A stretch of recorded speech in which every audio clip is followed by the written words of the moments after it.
Hi friends, எல்லாத்துக்கும் வணக்கம். இன்னைக்கு நம்ம BBC production planning and control அதை பற்றி தான் இந்த வீடியோ நம்ம வந்து டீட்டெயிலாக பார்க்க போகிறோம். நீங்கள் அதுக்கு முன்னாடி நம்மளோட சேனலை சப்ஸ்கிரைப் பண்ணலாம், சப்ஸ்கிரைப் பண்ணி வச்சுக்கோங்க. அதே போல் கூட இருக்கிற பெல் பட்டனையும் ப்ரெஸ் பண்ணி வச்சுக்கோங்க.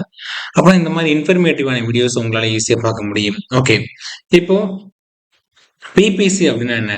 ப்ரொடக்ஷன் பிளானிங் அண்டு கண்ட்ரோல் அப்படின்னு சொல்லுவோம். இந்த ப்ரொடக்ஷன் பிளானிங் அண்ட் கண்ட்ரோல்னா என்ன? இப்போ ஃபார் எக்ஸாம்பிள் பார்த்தீங்கன்னா, ஒரு கஸ்டமர்ட்ட இருந்து ஆர்டர் வருது. ஓகே, அப்போ அந்த பிபிசி என்ன பண்ணுவாங்க அப்படின்னா, வந்த ஆர்டரை பேஸ் பண்ணி ப்ரொடக்ஷனை பிளான் பண்ணுவாங்க. அதாவது ப்ரொடக்ஷன் பிளான் பண்ணும் அப்படின்னா அதுக்கான ரிசோர்சஸ் எல்லாமே வேணும். ஃபார் எக்ஸாம்பிள் பார்த்தீங்கன்னா, மேன், மெஷின், மெட்டீரியல், மெத்தட், இந்த ரிசோர்சஸ் எல்லாமே வேணும். இந்த ரிசோர்சஸ் எல்லாமே இருக்கா அப்படிங்கறத என்ஷூர் பண்றது மட்டும் இல்லாம, அந்த கஸ்டமருக்கு தேவையான அந்த ப்ராடக்ட் ஆன் டைமுக்குள்ள அவங்களுக்கு கொடுக்கறத பிளான் பண்றதுமே இந்த பிபிசியோட வேலை தான். ஓகேங்களா? பிளானிங் படி பிளஸ் ஷெட்யூலிங் படி போயிட்டு இருக்கா, பிளஸ் கண்ட்ரோலிங், இது எல்லாமே பிபிசியோட வேலை.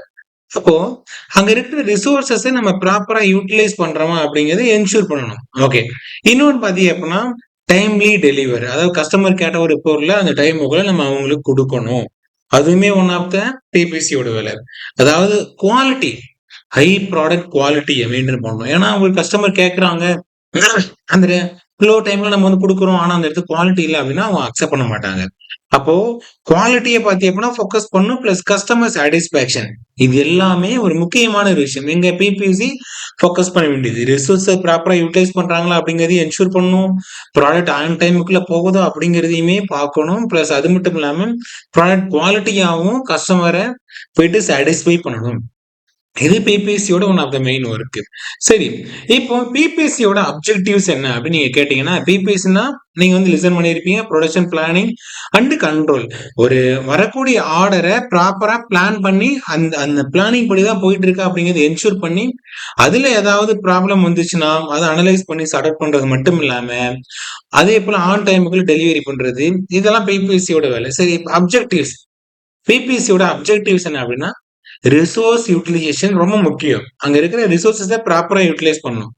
அதாவது மேன், மெஷின், மெட்டீரியல், மெத்தட் அப்படின்னு சொல்லுவாங்க. இது எல்லாத்தையுமே டைம்லி டெலிவரி, அதாவது ப்ராடக்ட் ஆன் டைமுக்குள்ள கஸ்டமருக்கு ரீச் ஆகணும். அதை என்ஷூர் பண்றதுமே பிபிசியோட வேலை. காஸ்ட்டை வந்து மினிமைஸ் பண்ணணும். அதாவது பாத்தி அப்படின்னா, production, operation and inventory cost, இது எல்லாத்தையுமே ரெடியூஸ் பண்ணி அந்த கஸ்டமருக்கு தேவையான ப்ராடக்ட் ஆன் டைமுக்குள்ள கொடுக்கணும். இங்க இருக்கிற அன்வான்ட் காஸ்ட் எல்லாத்தையுமே ரெடியூஸ் பண்ண வேண்டியது இந்த பிபிசியோட வேலை. சரி, improve quality, high quality standard, அதை மெயின்டைன் பண்றது மட்டும் இல்லாம இந்த குவாலிட்டியை அச்சீவ் பண்ணணும். இதெல்லாம் ஒன் ஆஃப் த பிபிசியோட மெயின் அப்ஜெக்டிவ்ஸ். சரி, இந்த பிபிசியோட ஓவர்வியூ பத்தி பார்க்கலாம். அதுல பாத்தீங்கன்னா ஃபர்காஸ்டிங் நீங்க வந்து தெரிஞ்சிருக்கும். Predict future demand paste. Okay, அப்போ ஃபார் எக்ஸாம்பிள் பார்த்தீங்கன்னா, ஒரு டைம் சீரியஸ் அனலிசிஸா இருக்கலாம், regression model and market research.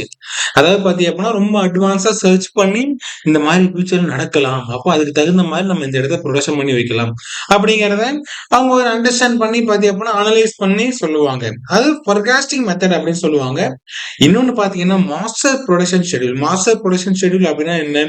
இப்போ ஒரு கஸ்டமர் ஒரு டார்கெட் கொடுத்துருக்காங்க, ப்ரொடக்ஷன் பிளானிங் டூல்ஸ் தட் டிடர்மைன்ஸ். இப்போ வாட் டு ப்ரொடியூஸ், நம்ம என்ன ப்ரொடியூஸ் பண்ணணும், எப்போ ப்ரொடியூஸ் பண்ணணும், எவ்வளவு குவான்டிட்டி ப்ரொடியூஸ் பண்ணணும். அப்ப இது இந்த எம்பிஎஸ்ல ரொம்ப ஒரு முக்கியம். அதாவது நம்ம ஜஸ்ட் லைக் தட் வந்து ப்ரொடக்ஷன் பண்ணணும் அப்படின்னு சொன்னா யாராலையுமே பண்ண முடியாது. என்ன ப்ரொடக்ஷன் பண்ணணும், அது எவ்வளவு பண்ணணும், எப்போ பண்ணணும் அப்படிங்கிறது தான் ரொம்ப ஒரு முக்கியம். அப்ப இதான் நம்ம வந்து என்ன சொல்லுவோம், எம்பிஎஸ் அப்படின்னு சொல்லுவோம். ஓகே, இப்போ எம்பிஎஸ் அப்படின்னா நீங்க வந்து பார்த்துருப்பீங்க. நெக்ஸ்ட் ஒன் பாத்தீங்கன்னா, ப்ரொடக்ஷன் பிளானிங் ஓவர்வியூல எம்ஆர்பி. எம்ஆர்பி என்ன? Material requirements planning. மெட்டீரியல் ரெக்யர்மெண்ட்ஸ்னா, இப்போ ஃபார் எக்ஸாம்பிள் பாத்தீங்கன்னு வச்சுக்கோங்களேன், இப்ப இந்த ஒரு ப்ரொடக்ஷன் ஷெட்யூல் பண்ணிருப்போம். இப்போ இங்க என்ன சொல்லியிருக்காங்க, system to manage inventory and procurement of materials based on production schedule. அதாவது நம்ம கிட்ட எவ்வளவு மெட்டீரியல் இருக்கு, அந்த மெட்டீரியலை பேஸ் பண்ணி நம்மளோட ப்ரொடக்ஷன் ஷெட்யூல் பண்ணும். மெட்டீரியல் ரெக்யர்மெண்ட்ஸ், என்னென்ன மெட்டீரியல் தேவை, அதை நம்ம எங்க அரேஞ்ச் பண்ண போறோம் அப்படிங்கிறத ப்ராப்பரா பிளானிங் பண்ணும். சரி, இந்த மெட்டீரியல் ரெக்யர்மெண்ட் நீங்க ப்ராப்பரா பிளானிங் பண்றதுனால என்ன ஆகும் அப்படின்னு கேட்டீங்கன்னா, இன்வென்டரி லெவல் வந்து ரெடியூஸ் ஆகும். ஸ்டாக் வந்து கம்மியா. ஏன் அப்படின்னா, நம்ம ப்ரொடக்ஷன் பண்றதுக்கு என்ன மெட்டீரியல் தேவை அப்படிங்கிறத நம்ம ப்ராப்பரா பிளான் பண்றோம். ஓகே. நெக்ஸ்ட் ஒன் பார்த்தீங்கன்னா, கெப்பாசிட்டி பிளானிங். கெப்பாசிட்டி பிளானிங்னா என்ன? ப்ரொடக்ஷன் கெப்பாசிட்டி எவ்வளவு இருக்கு அப்படிங்கிறத நம்ம என்ஷூர் பண்ணிக்கணும். என்ஷூர் பண்ணிட்டு தான் அதுக்கான டிமாண்ட் நம்ம வந்து கஸ்டமர்ட்ட இருந்து வாங்கணும். இப்ப நம்மகிட்ட ஒரு ஒரு 50 கிலோ வந்து இப்ப ஃபார் எக்ஸாம்பிள் பார்த்தீங்கன்னு வச்சுக்கோங்களேன். இப்ப ஒரு 50 கிலோ வந்து நம்மளால பண்ண முடியும். நீங்க ஒரு கோல்டு இண்டஸ்ட்ரியில வேலை பார்க்குறீங்க. உங்களால 50 கிலோ பண்ண முடியும். ஆனா நீங்க 100 கிலோ வாங்குறீங்க அப்படின்னா, நம்மளால வந்து அத அச்சீவ் பண்ண முடியாது. அந்த இடத்துல கெப்பாசிட்டி 50 கிலோ தான் இருக்கு. அப்ப நம்ம கெப்பாசிட்டி எவ்வளோ அப்படிங்கிறத நம்ம தெரிஞ்சுக்கணும். அதே போல மெத்தட். இப்போ கெப்பாசிட்டி பிளானிங்க்கு ஒரு சில மெத்தட் இருக்கு. ஃபார் எக்ஸாம்பிள் என்னன்னா resources planning, work load analysis, adjustment strategies. இது எல்லாமே பாத்தீங்கன்னா கெப்பாசிட்டி பிளானிங்ல வரும். சரி. இப்போ நெக்ஸ்ட் ஒன் என்ன அப்படின்னா work order management. Work order மேனேஜ்மெண்ட்னா என்ன? Creation and tracking of work order production activities.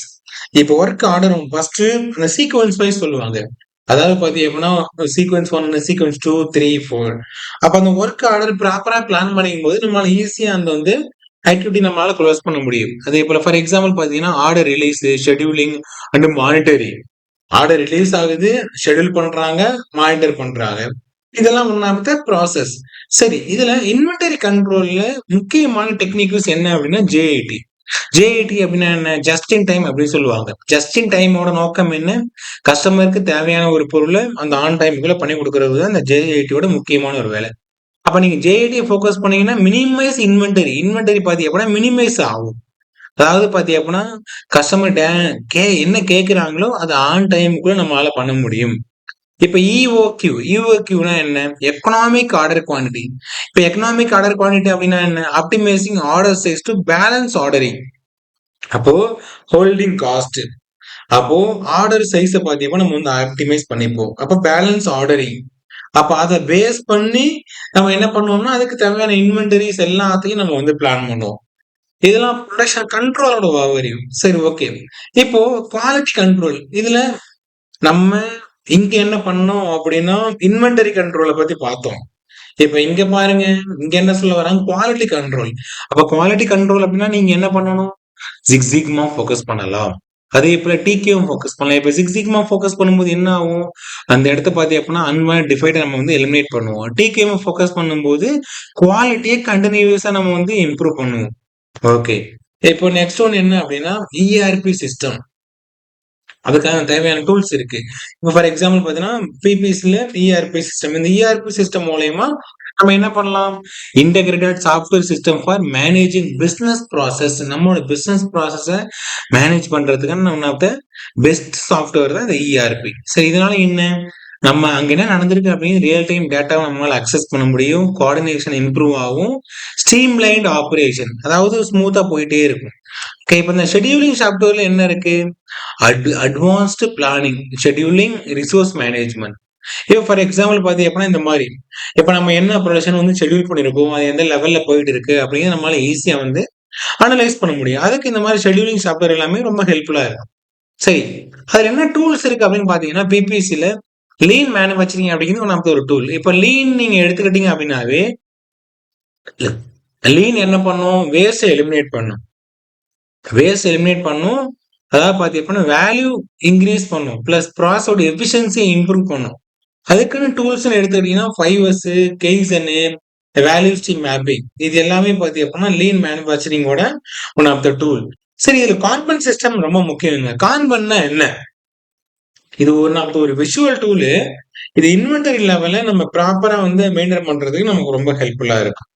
Okay. இது விஷுவல் அதாவது இன்வென்டரி இந்த லெவல்ல இருக்கு, நீங்க அதை ஃபோக்கஸ் பண்ணுங்க அப்படிங்கறத நமக்கு எஜுகேட் பண்ணும் இந்த கான்பன் சிஸ்டம். சரி, பிபிசில நம்ம எந்த மாதிரி சேலஞ்சஸ் எல்லாம் ஃபேஸ் பண்ணுவோம் அப்படின்னா டிமாண்ட் பிளக்சுவேஷன். டிமாண்ட் மாறிட்டே இருந்துச்சு, நம்மளால ஒண்ணுமே பண்ண முடியாது. அதே போல ரிசோர்சஸ் கன்ஸ்டன்ஸ். நமக்கு தேவையான ரிசோர்சஸ் வந்து ப்ராப்ளமா இருந்துச்சுன்னா இப்ப மேன் இல்ல, மெஷின் எல்லாமே இருக்கு, மேன் இல்லைன்னா நம்மளால ஒண்ணுமே பண்ண முடியாது. Supply chain disturbance. Supply chain அப்படின்னா பாத்தீங்கன்னா பஃபர் இன்வென்டரி பாத்தீங்கன்னா இன்க்ரீஸ் ஆகுது. அதாவது டிவைஸ் பை சப்ளையர்ஸ், சப்ளையர்ஸ் வந்து மாறிட்டே இருக்காங்க. அது பார்த்தா லாஜிஸ்டிக் வந்து இம்ப்ரூவ் பண்றாங்க, இம்ப்ரூவ் பண்ண வேண்டியது இருக்கு. இது எல்லாமே வந்து பிபிசில மிகப்பெரிய சேலஞ்சஸா வரும்.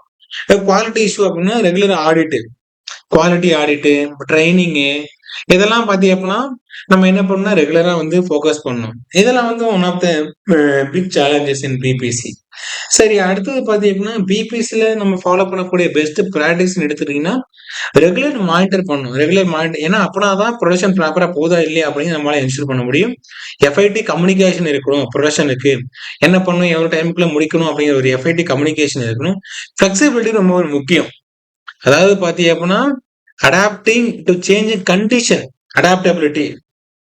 சடனா பார்த்தீங்க அப்படின்னா, இப்ப கஸ்டமர் ஆர்டர் சேஞ்ச் ஆயிட்டே இருக்கு. நம்ம அதுக்கு தகுந்த மாரி ஃப்ளெக்சிபிளா ஃபோக்கஸ் பண்ணி நம்ம அத அச்சீவ் பண்ண வேண்டிய மைண்ட் செட் இருக்கும் நமக்கு. அதே போல கன்டினியூயஸ் இம்ப்ரூவ்மென்ட் ரொம்ப முக்கியம்.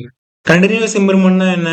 நெறைய ப்ராப்ளத்த வந்து அனலைஸ் பண்ணி அத ஃபோக்கஸ் பண்ணிட்டு, அதாவது அந்த ப்ராப்ளம் சால்விங் எது ரிலேட்டடா இருக்கலாம், குவாலிட்டி ரிலேட்டடா இருக்கலாம், அல்லது பார்த்தீங்க அப்படின்னா காஸ்ட், இதெல்லாம் வந்து ஃபோக்கஸ் பண்ணணும். நெக்ஸ்ட் ஒன் பார்த்தீங்கன்னா, ஓகே.